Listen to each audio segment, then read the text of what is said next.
Shalom, queridos hermanos y amigos, presentes todos y los que estén escuchando en YouTube, que son muchos miles que escuchan nuestros temas en el canal Escuela Hebraica de YouTube. Pues como ven o como verán por el título, el tema de hoy va dirigido específicamente a la Asamblea de Yahweh o a las Asambleas de Yahweh, porque son unas cuantas en el mundo hispano, ¿verdad?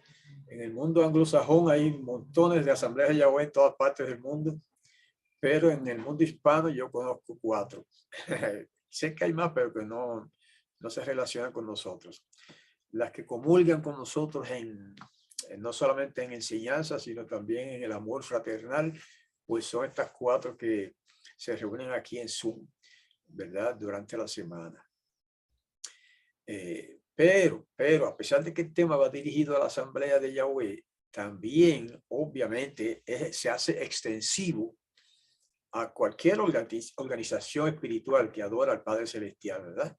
Sea cristiano, sea mesiánico, lo que sea, me parece que todos pueden derivar algún beneficio del estudio que vamos a presentar hoy.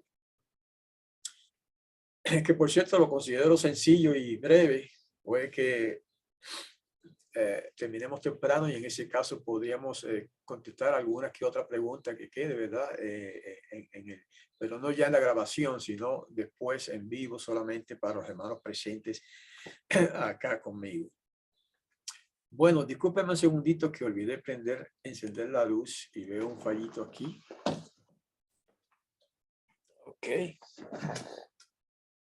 Ok, pues ahora veo que funciona mejor el fondo virtual ese. Ok, vamos a poner entonces el documento como hacemos siempre para ir poquito a poco analizando los pasajes escriturales que forman base del tema, digamos, y haciendo algunos comentarios pertinentes. Ok. Como ven, aquí tenemos el de la serie Lecciones de las Escrituras. Esta vez se titula La Asamblea de Yahweh y su compromiso social. Como dije al principio, esto se aplica a cualquier grupo de adoradores de Yahweh, ¿verdad? Aunque no se llamen así, Asamblea de Yahweh. ¿Ok? Ahora, dijo el maestro Yahushua, el fundamento de toda organización religiosa, espiritual, cristiana o mesiánica o como se llame, dijo estas palabras en Mateo 5:13. Ustedes son la sal de la tierra. Pero si la sal pierde su sabor, ¿con qué se salará? No sirve ya para nada, sino para tirarla fuera y que la pisotee la gente.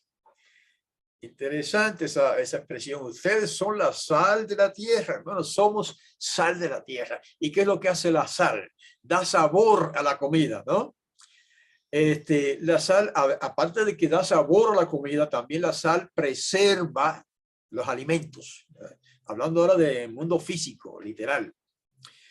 Por lo tanto, cuando nos dice el Salvador, el Maestro, el Mesías, nuestro Rey, que nosotros somos sal de la tierra, eso quiere decir entonces que tenemos la encomienda de ponerle sabor a las relaciones humanas, ponerle sabor a las relaciones con nuestros vecinos, nuestros prójimos, nuestros hermanos, nuestra familia.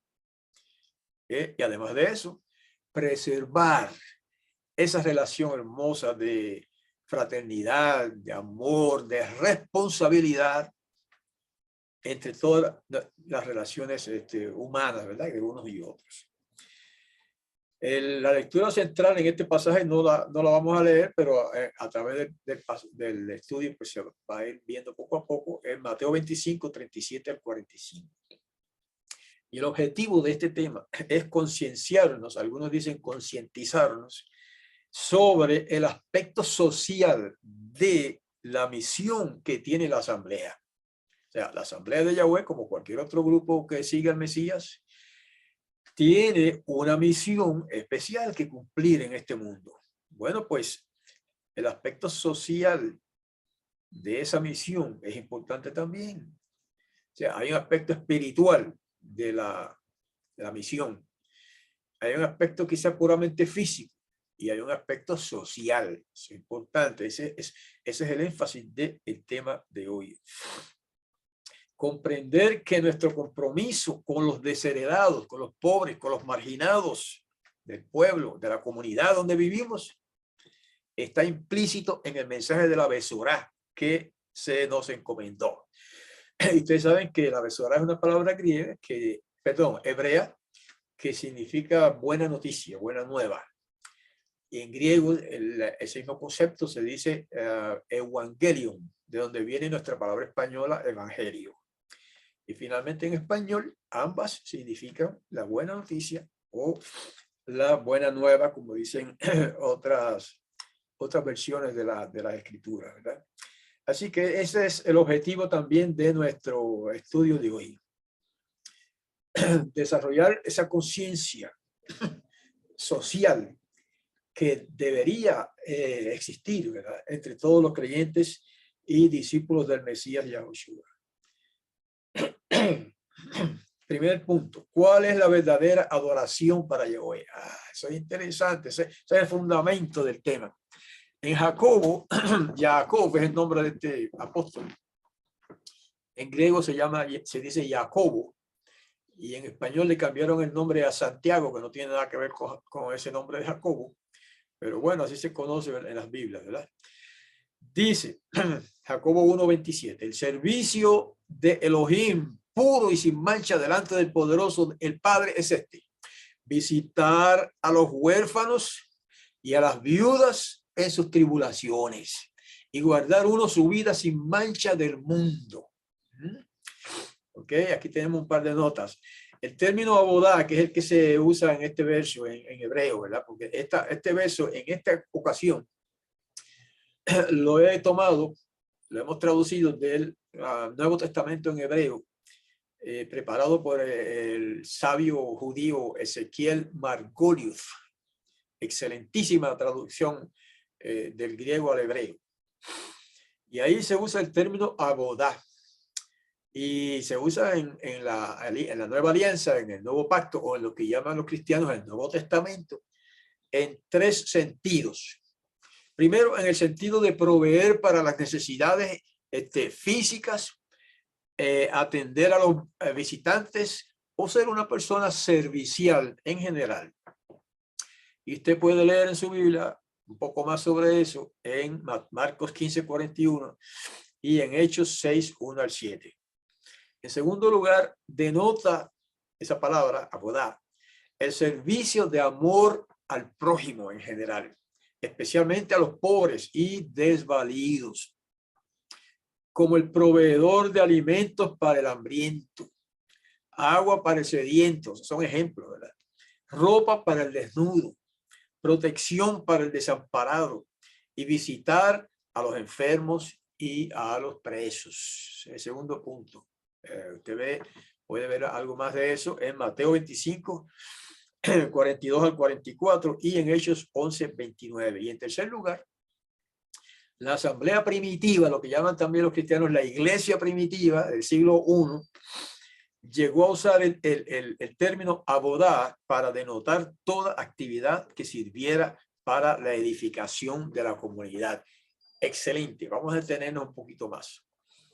Primero, que ustedes encontrarán que en la versión Reina Valera y otras traducciones cristianas, acá donde en el verso 27 que citamos al principio, donde dice el servicio de Elohim, puro y sin mancha, etcétera, en la Reina Valera dice la religión, dice la religión pura y sin mancha delante de Dios, etcétera, ¿no? Casi todas las Biblias cristianas dicen así. Sin embargo, hermanos, la palabra religión no existía en los tiempos antiguos, cuando se hicieron estas escrituras sagradas. La palabra abodá, que es la que se usa en hebreo, no significa religión. Aunque muchos la usan, creo que hasta en la Biblia se usa, pero porque es la más conocida, ¿verdad? La religión pura y sin mancha delante del Padre es esta. pues está bien, pero quiero agregar que en realidad la palabra original abodá significa servicio, y eso es interesante para nuestro tema, porque cuando usted habla de religión, enseguida el primer concepto que viene a la mente son enseñanzas, doctrinas o dogmas. Eso es lo usual. ¿De qué religión tú eres? Tal, porque esa religión enseña tal y tal y tal cosa, ya hace una lista. Y no digo que eso esté mal. Lo que estoy diciendo es que ese no es el concepto original de abodá. Abodá no significa religión en ese sentido de teorías y interpretaciones y doctrinas y dogmas, no en ese sentido. Si acaso quiero usar la palabra religión, pues debe tener en cuenta que el sentido original es servicio, servir. ¿Okay? Servir primeramente al Padre Yahweh, servir a su Hijo, el Mesías Yahushua, y servir a sus hermanos.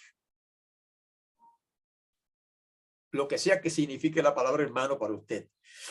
Servir a los vecinos, a los seres humanos, compueblanos, parientes o lo que sea. ¿Ok? Eso es importante, hermanos. Esa, dice ahí Jacobo otra vez, el servicio de Elohim, o sea, servir a Elohim. Y el servicio puro y sin mancha delante de él, del poderoso, del Padre, es visitar a los huérfanos y a las viudas en sus tribulaciones. O sea, eso es un ejemplo limitado del concepto, ¿verdad? Porque visitar no es simplemente ir a la casa y tocar la puerta. Hola, aquí estamos para visitarlos. No, se refiere a ayudar, proteger, apoyar a los huérfanos y a las viudas. ¿Por qué menciona a los huérfanos y a las viudas? Hoy día quizá la situación es diferente, ¿verdad? Bueno, en aquellos tiempos antiguos, las viudas eran las personas más desprovistas de protección que podía haber, igual que los niños, ¿verdad? Eran generalmente o a menudo desamparadas totalmente. Y los niños por igual, ¿verdad? Por eso se menciona esos dos ejemplos, así esos dos puntos en específico, pero esto se aplica a todas las maneras y modos de servicio. Y la segunda parte, aparte de ayudar al prójimo, que es lo que el concepto general de hoy día es ayudar a los necesitados y a los desamparados y a los marginados, eso es lo que significa esa frase. Y segundo, guardar uno su vida sin mancha del mundo. ¿Cómo que sin mancha del mundo? ¿Cuáles son las manchas del mundo? Obviamente no está hablando de mancha de plátano. No está hablando de mancha de literal, ¿verdad? En la piel o en la ropa, nada de eso. Cuando habla de sin mancha del mundo se refiere a los pecados y prácticas degeneradas que existen en este mundo. Y a la corrupción que abunda, pero que sobreabunda en este mundo de las naciones. De eso es que tenemos que guardarnos sin mancha. ¿Okay? O sea, guardarnos de esas cosas que vienen a ser la mancha de nuestro mundo moderno. Así que eso es importante, hermano. Ya empezamos por el camino correcto en términos del estudio. ¿Qué es la verdadera adoración? O si usted prefiere la verdadera religión para Yahweh, eso que acabamos de leer del apóstol Jacobo, Jacob, mal llamado Santiago. Ok, espero que hasta aquí estemos de acuerdo, ¿verdad? Punto 2. ¿Cuál es el interés de Yahweh por la humanidad? Salmo 33, versos 13 al 15 dice, Yahweh mira desde el cielo y ve a toda la humanidad. Desde el lugar de su morada observa a todos los habitantes de la tierra, a usted y a mí. Él formó el corazón de todos ellos, el suyo y el mío, y atento está a todas sus obras. Hermanos, qué lindo este concepto. Que Yahweh no es un ser así lejano, desconocido, invisible. Es invisible literalmente, pero no es lejano. Dice que Él nos observa y que nos ve. ¿Ah? Y que Él formó nuestro corazón y por lo tanto Él está atento a todas sus obras que somos nosotros. Así que el concepto de abodá que ya mencionamos al principio, el servicio que el Mashiach nos enseñó, está relacionado con el mandamiento de amar al prójimo como a uno mismo. Es difícil, ¿verdad? Difícil, pero es posible. Y esto, junto con el mandamiento de amar a Yahweh, constituye la sustancia, la esencia de la conducta y el deber ético de todo creyente en el Mesías. Por lo tanto, este término implica un amor espiritual activo en favor del prójimo, que es lo que debe distinguir a los discípulos del Mashiach. En Matitiahu, o sea, Mateo 20, 25 al 28, habla muy bonito de eso. ¿Y qué es eso de servirle al prójimo?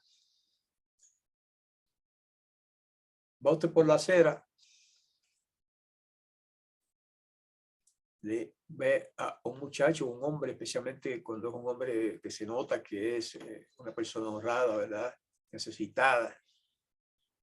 Le dice, señor, deme algo para comer. ¿Qué usted hace? La reacción de muchas personas es, bueno, hay que ver, a lo mejor este lo que quiere es el dinero para drogas.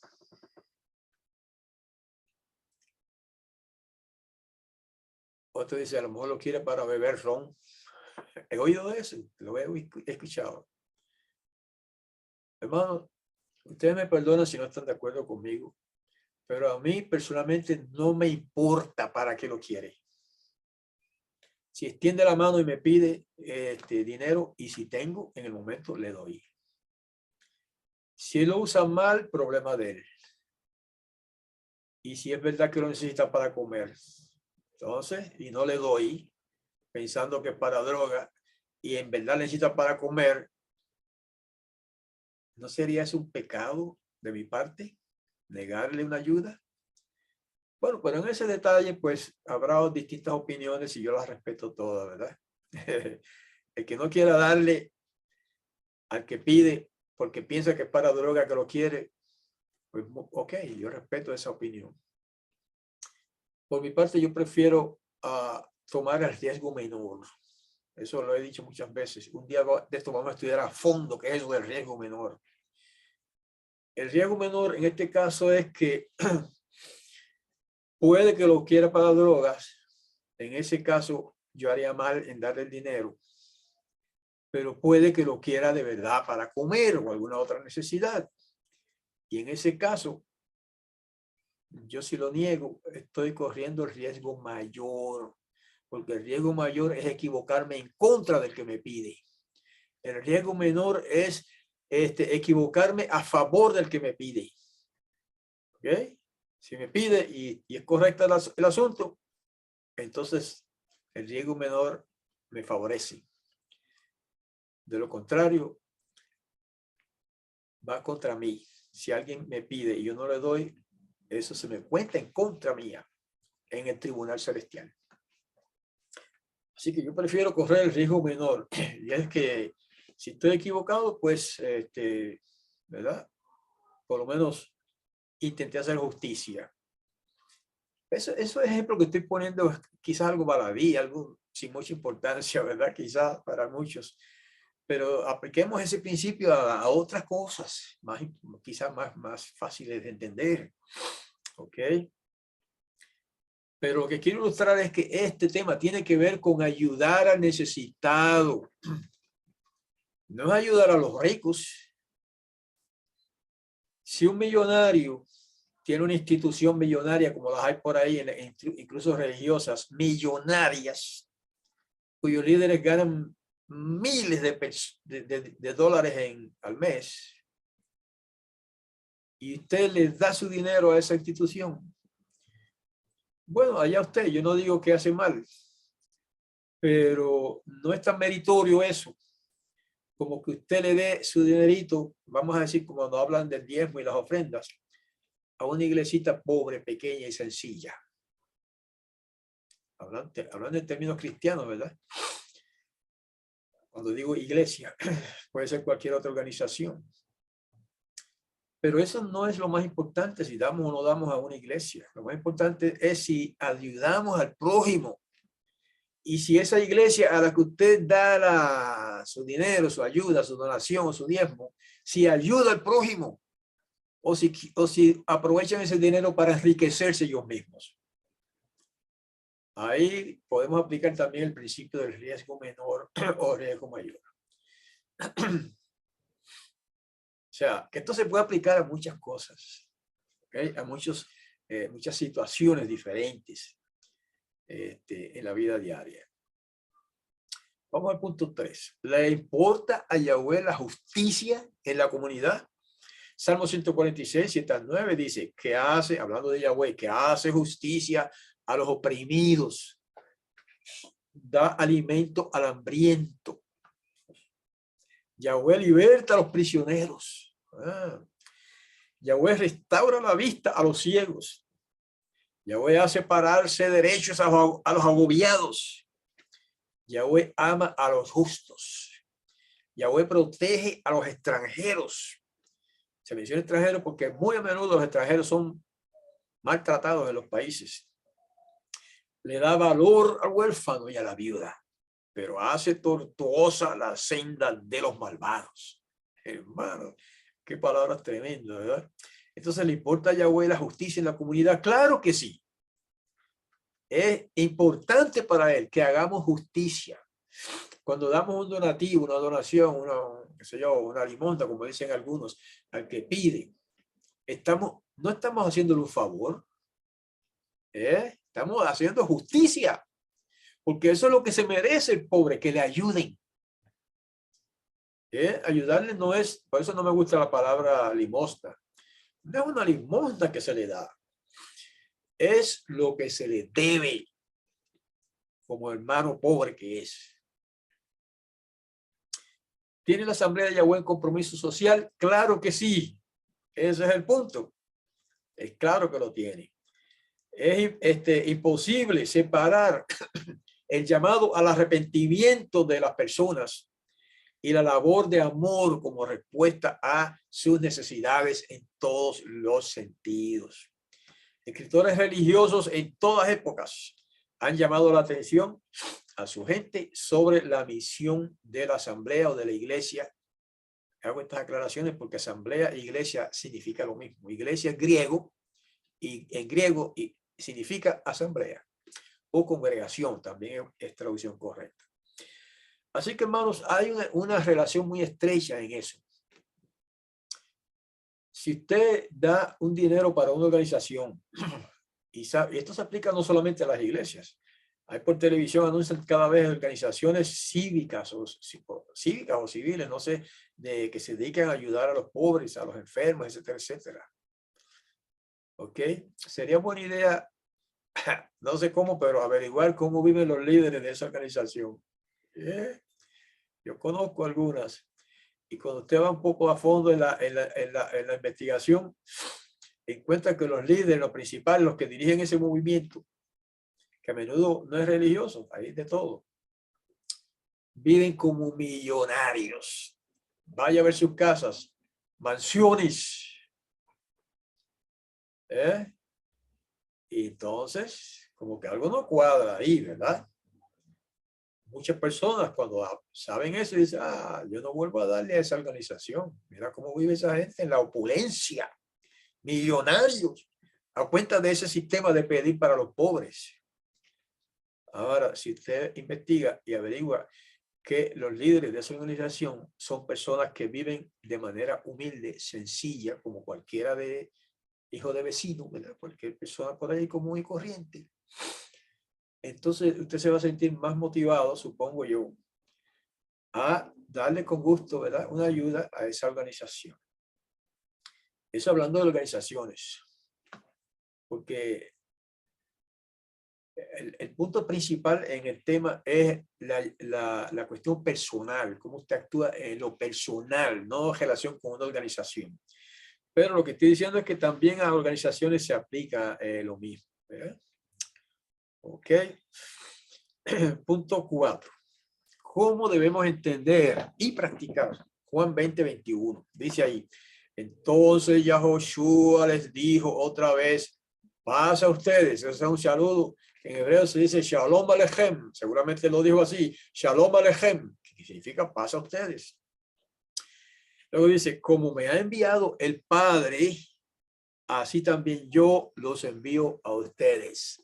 Qué lindo, hermano. Este texto, antes de leer la nota, ya ustedes la estarán leyendo, supongo, en la pantalla. Pero aquí enseña otra cosa interesante que yo he repetido muchas veces. Algunos dirán, pues, ¿por qué este hombre repite tanto esto? Lo que voy a decir ahora.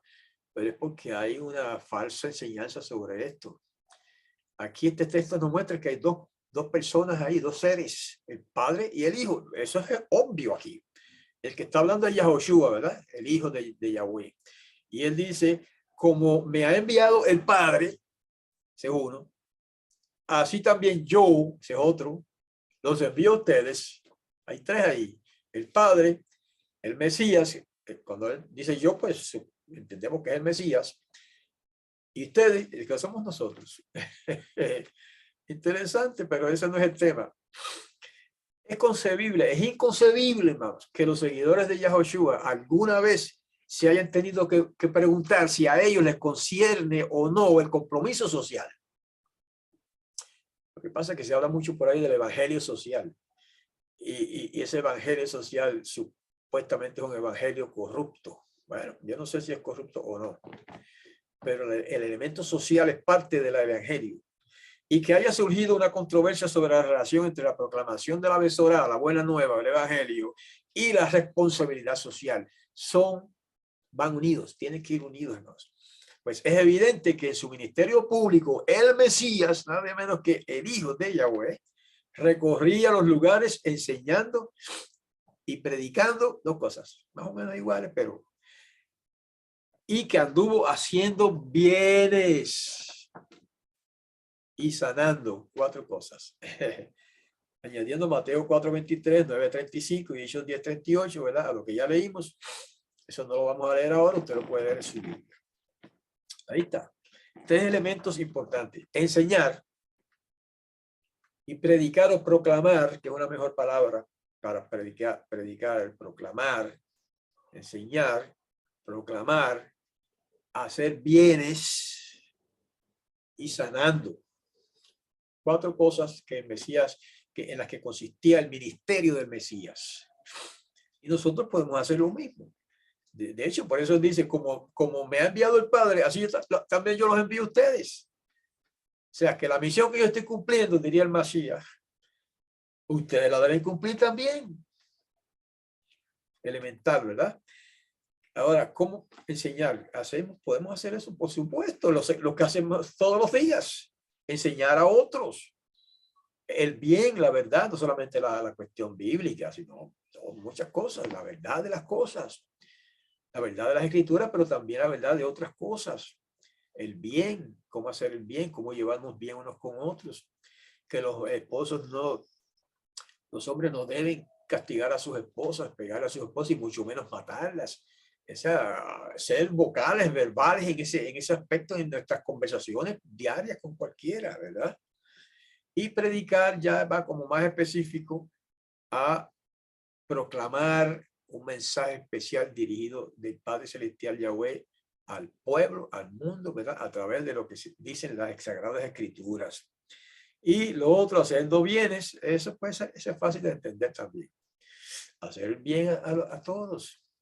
Pero mucha gente habla de hacer el bien, así entre comillas, como un concepto hermoso, pero no lo practican. ¿De qué le van usted a hablar de hacer el bien y ayudar y qué sé yo qué si usted no lo hace? ¿Ah? Ahora quizá alguno de los que me esté escuchando diga, bueno, es que yo soy muy pobre, no tengo trabajo, no tengo dinero, no tengo caudal en el banco, apenas tengo para comer, de una ayudita que me da el gobierno. ¿Cómo yo voy a ayudar a otros? Hermano, haciendo bien significa muchas cosas. No necesariamente darles dinero a los demás. Hacer el bien es dar una palabra de aliento al que está desalentado, desanimado. Hacer el bien es una palabra de exhortación al que está haciendo algo mal, ¿verdad? Y te puede ayudarle a corregirse. Eso es hacer el bien también. Hacer el bien es aconsejar a un niño, por ejemplo, que sobre las cosas que debe evitar, que no haga tal o cuales cosas, como la cuestión de usar drogas y decir malas palabras y todo eso, es que usted le puede orientar a un niño, un menor, eso es hacer el bien, etcétera, etcétera. Muchas cosas se pueden mencionar como significando hacer el bien. Y sanando, pues, si usted no es médico, no puede recetar medicinas, pero a lo mejor usted estudió un poco de medicina natural, ¿verdad? O como se llame, ¿no? Remedios naturales para combatir ciertas enfermedades sencillas, ¿verdad? Como es la gripe, el catarro, etcétera, o alguna dolencia, un dolor, y usted sabe bastante ya de esos asuntos medicinales por medio de plantas o lo que sea, que es natural, que no necesita receta para eso, ni tiene que ser doctor para decirle, mira, esta planta, si te hace un tececito, una infusión de esta planta, esto te puede ayudar en tal cosa, etcétera. Los que saben de eso, pues pueden incluso sanar a otras personas en ese sentido, ¿verdad? De enseñarles cómo sanarse. Y la otra manera sería también orar por los enfermos y que el Padre Celestial tenga misericordia. Y si esa persona enferma tiene fe, se puede sanar. ¿Ok? Hay muchas maneras en que podemos aplicar estos principios espirituales. ¿Ok? Mencionamos algunas, las que me vienen a la mente. Usted quizás se le vienen, a usted se le viene a la mente quizás otras maneras en que pueden ayudar al prójimo a hacer bien y sanar a otros. Quizá tiene que comprarle el medicamento a un pobrecito que no tiene dinero de momento para comprarse tal medicamento, lo que sea. Usted a lo mejor, si no le da el dinero, puede ir a la farmacia, comprarle el medicamento y entregárselo. Hemos tenido esa experiencia en otras ocasiones. Y así, hermanos, es cuestión de creatividad, de ser creativos, de imaginar cómo podemos ayudar al prójimo y hacerlo. ¿Ok? Hay muchas maneras de hacerlo. Y hay personas que son muy creativas en todo eso. Un consejo, visitaron, por ejemplo, hay personas que se dedican a visitar asilos de ancianos, por ejemplo, o sí, no necesariamente asilos, ¿verdad? Sitios donde los ancianos se reúnen durante el día, el gobierno los lleva ahí para proveerles comida, diversión, etcétera, etcétera, y después por la tarde los llevan a sus casas en una guaguita, en un autobús. Y esos centros, por lo menos aquí en Puerto Rico donde vivo, hay muchos centros así. Quizás en otros países hay más todavía. Hay personas, hermanos, que se dedican a visitar esos centros para colaborar con algo, con lo que sea, no necesariamente con dinero, con atender a los ancianitos en ese sitio. Hay personas que me han preguntado, ¿y qué yo puedo hacer? Como que no se les ocurre nada. Pues ahí es una de las cosas que pueden hacer. O visitar a lo mejor en su pueblo hay un asilo de niños, ¿cómo se llama? Huérfanos. Usted va ahí como para ofrecer una ayuda voluntaria, o sea, sin que le paguen. Y puede hacer algo, no sé, si usted sabe cantar, a lo mejor vaya y les canta, y si toca la guitarra, usted va a tocar la guitarra y les canta una canción a esos niños, etcétera. Hay muchas cosas que se pueden hacer si uno piensa y se propone hacer algo. Lo importante es hacer algo, lo que sea, para ayudar al prójimo, a los hermanos, pero a los más necesitados principalmente, ¿verdad? ¿Ok? Punto 5. Según Mateo 5, 13 al 16, ¿cuál es nuestra misión en el mundo? O sea, estaríamos hablando casi de lo mismo, pero aquí tenemos otro pasaje que dice, ustedes son la sal de la tierra, pero si la sal pierde su sabor, ¿con qué se salará? No sirve ya para nada, sino para tirarla afuera y que la pisotee la gente. Eso ya lo habíamos leído, pero ahora dice, ustedes son la luz del mundo. Y hacen entonces ahora una comparación. Una ciudad situada sobre un monte no se puede esconder, todo el mundo lo va a ver. No se enciende, otra comparación, no se enciende una lámpara para ponerla debajo de un cajón o debajo de la mesa, sino sobre el candelero alto, para que alumbre a todos los que están en la casa. Esa es otra comparación, ¿verdad?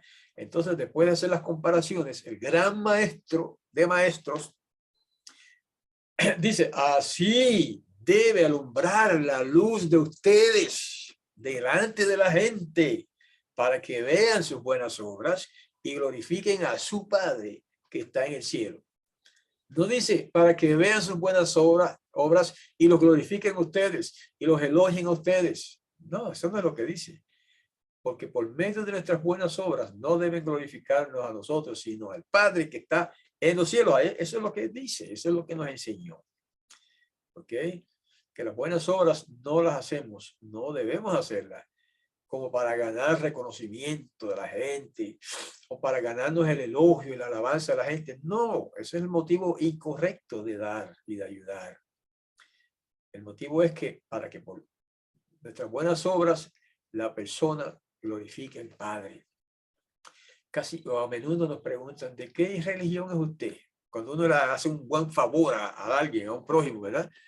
Muchas veces, si conversan, que es lo ideal, que se converse sobre eso, a veces preguntan, ¿y de qué religión es usted? ¿Qué usted dice?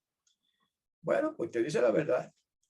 Si es católico, pues yo soy católico. Si es evangélico, yo soy evangélico. Si es pentecostal, usted dice, yo soy pentecostal. Si es yahwista de la Asamblea de Yahweh, pues usted dice, yo soy de la Asamblea de Yahweh. Lo que sea, ¿no? Eso no estamos diciendo que tiene que decir una cosa o la otra.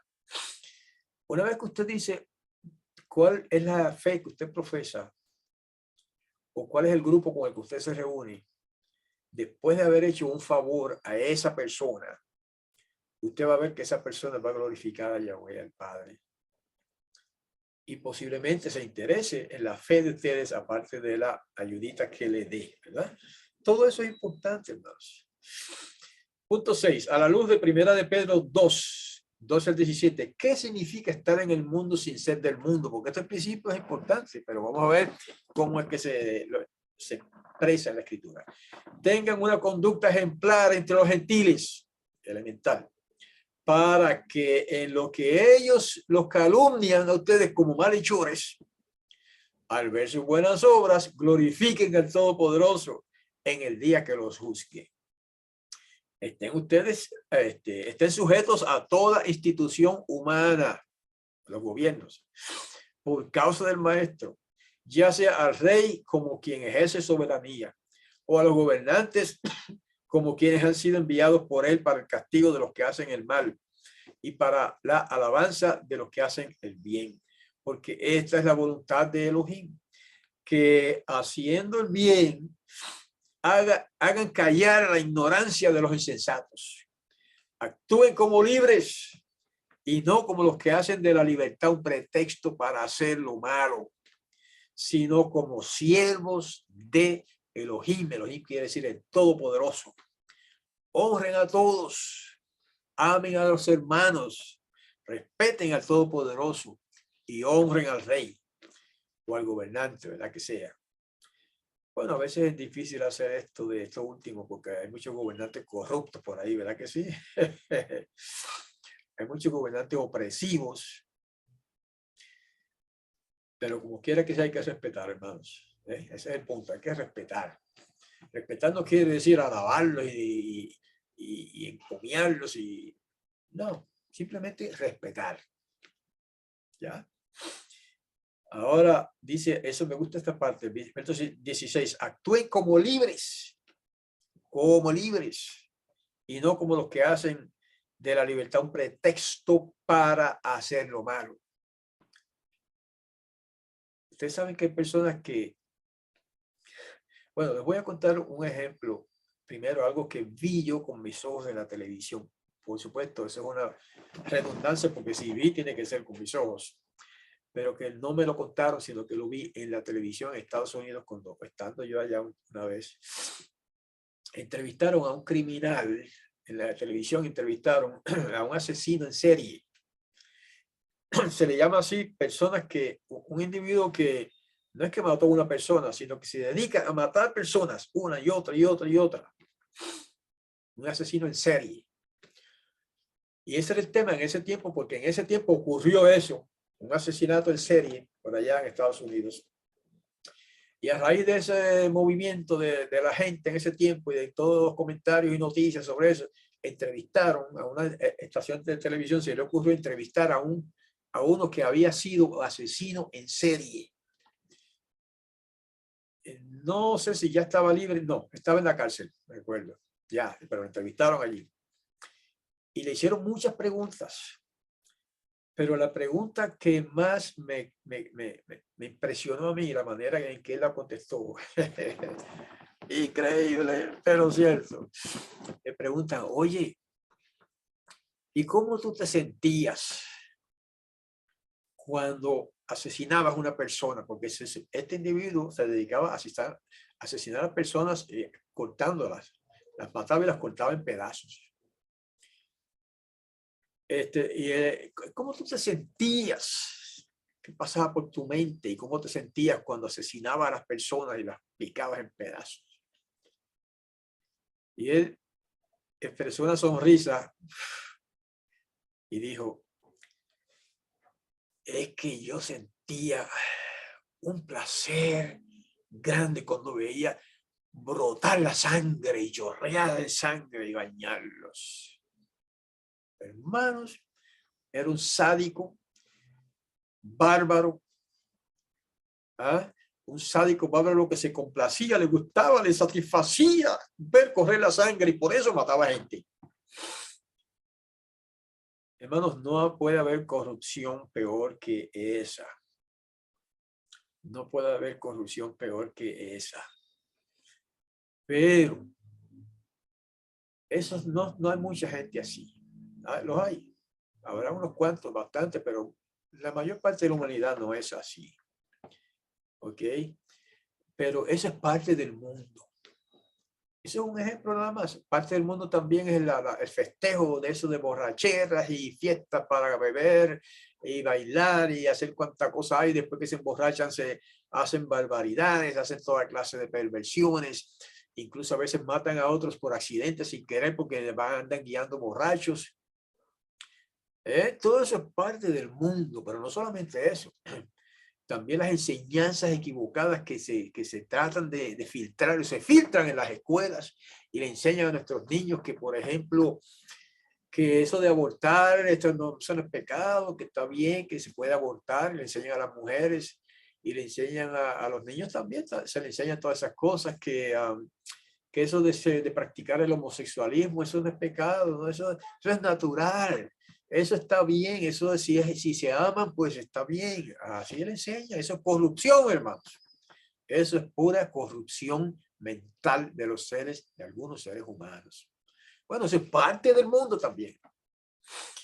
Y otra parte del mundo es aquellos que viven como les da la gana, les parece no es que sean malos, pero viven como les parezca, viven como para ellos mismos. Ese es el yo y el yo primero y yo después. Y si a veces alguien le habla de lo que ellos llaman Dios y dice, eso, Dios no existe. Porque mira, eso me trae a la mente la otra pregunta que a raíz de la pregunta que le hicieron a este asesino en serie, esta señora le decía, le preguntó, me acuerdo la entrevistadora, oye, ¿sabes? ¿Por qué lo hacías?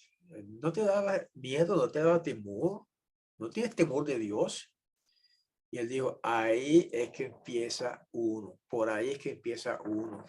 Lo primero que hace el criminal es negar que existe Dios. Así más o menos lo dijo, quizás en otras palabras. Y el primer paso fue ese, convencerme yo que Dios no existe. Por lo tanto, eso de que voy a ir a un juicio, nada de eso, eso no existe. Y ese fue el primer paso, dijo él.